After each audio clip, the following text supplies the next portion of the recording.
Bonjour à tous, on commence cette revue de presse en France avec le journal L'Équipe qui explique qu'André Onana serait tenté par le PSG.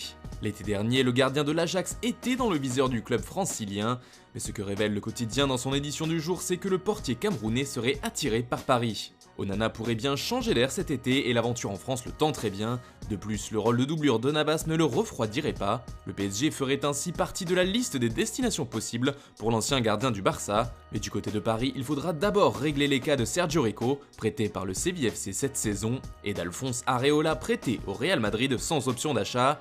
Affaire à suivre. On part maintenant au Portugal où l'équipe nationale a décidé d'aider le foot amateur. Comme le rapporte Ojogo, les joueurs, les entraîneurs et le staff de la Seleção se sont mis d'accord pour faire un don d'1 million d'euros. Un montant qui correspond à la moitié des primes qui leur revenaient pour la qualification à l'Euro 2020. Forcément, ce joli geste fait les gros titres au Portugal. L'information est aussi présente dans l'édition du jour de Record qui a également tenu à saluer ce soutien au foot amateur. En Angleterre, la question des salaires des joueurs fait toujours les gros titres. Ce lundi, c'est le cas particulier d'Arsenal qui fait réagir. Selon les informations du Daily Mirror, les joueurs vont refuser la proposition du club concernant la baisse de leurs revenus. Les dirigeants demandaient à ce que les salaires annuels des joueurs soient réduits de 12,5% en cas de non-qualification en Ligue des Champions pour la saison suivante. Cette baisse serait réduite à 7,5% en cas de qualification en Europa League pour les Gunners. Oui mais voilà, les joueurs ne sont pas d'accord d'après le Daily Mirror. Ce refus fait aussi la une du Daily Star qui ajoute que les joueurs sont prêts à entrer en guerre avec leurs dirigeants.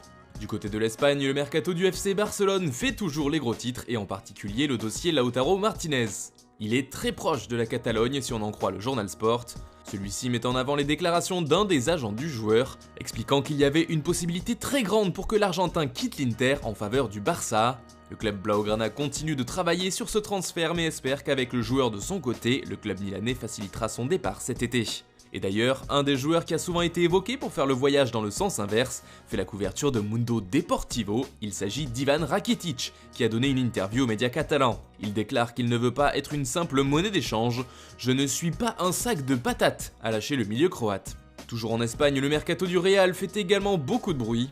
D'après Marca, la Casablanca compte bien faire venir Erling Haaland, mais aussi Kylian Mbappé dans un deuxième temps.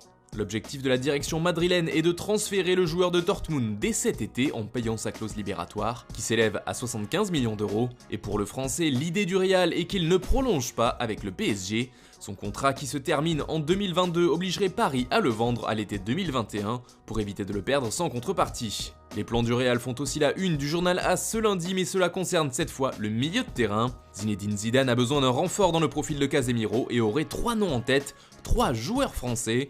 Pour pouvoir remplacer le Brésilien, seul joueur ayant un impact physique dans le cœur du jeu, le Real penserait ainsi à Eduardo Camavinga, N'Golo Kanté, mais aussi Boubakary Soumaré qui appartient au LOSC. Enfin, on termine ce tour de la presse en Turquie. De grands attaquants font la couverture de Photomatch ce lundi. D'abord Mario Balotelli, pas vraiment en réussite du côté de Brescia. Le quotidien turc rapporte une information de la Gazzetta dello Sport expliquant que le buteur italien aimerait changer d'air et l'idée de jouer pour Galatasaray lui plairait beaucoup. Et puis Edinson Cavani pourrait lui aussi débarquer en Turquie, en tout cas le club de Fenerbahçe serait très chaud à l'idée de le faire venir. L'aide de Diego Lugano, ancien joueur du Fener, pourrait bien s'avérer importante sur ce dossier, même si comme le rapporte Photomatch, Cavani garde la porte ouverte à l'Atlético, qui semble avoir l'avantage. Voilà, c'est tout pour ce matin, bonne journée à tous et restez chez vous, on se retrouve très vite pour une nouvelle vidéo sur Foot Mercato.